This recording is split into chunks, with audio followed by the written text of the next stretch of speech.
শুধু দর্শক বন্ধুরা, আপনাদের যে দেখুন আলুর জমিতে নিড়ানি দেওয়া হচ্ছে। আপনারা আসলে অনেক দিন হলো প্রতীক্ষায় একটা ভিডিও আমি আপনাদের দেবো, সেই জন্য আমি আসলে অপেক্ষা করছিলাম। আপনারা যদি দেখতে চান যে 1 বিঘা জমিতে আলু উৎপাদন করতে প্রতি মন আলুর কত টাকা খরচা পড়ে, অবশ্যই কমেন্টে জানাবেন। যে যদি দেখতে চান 1 বিঘা আলু উৎপাদন করে আমার বাড়িতে নিয়ে যাওয়া অবধি কত টাকা খরচা পড়ে, সেটি আপনাদের জানানোর চেষ্টা করব। অবশ্যই কমেন্টে জানাবেন যদি দেখতে চান। এই যে নিড়ানি দেওয়া হচ্ছে, এসবের দাম টাম সব কিছু ধরবো। 1 বিঘা জমি আমরা যে পত্তনি নেই, অর্থাৎ 1 বছরের জন্য এগ্রিমেন্ট নিয়ে থাকি, সেটার দাম ধরবো, জলের দাম ধরবো, এবং আরও দাম ধরবো এটা যে রাসায়নিক সার দেওয়া হয় সে দাম ধরবো, সার কি পরিমাণ দিয়ে থাকি সেটার দাম জানাবো।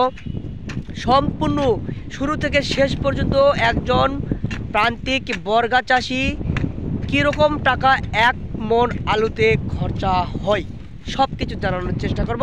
এবং আমি একা না, সাথে একজন প্রান্তিক বর্গা চাষি কৃষককে সাথে নিয়েই আপনাদের সেই প্রতিবেদনটি দেখাবো।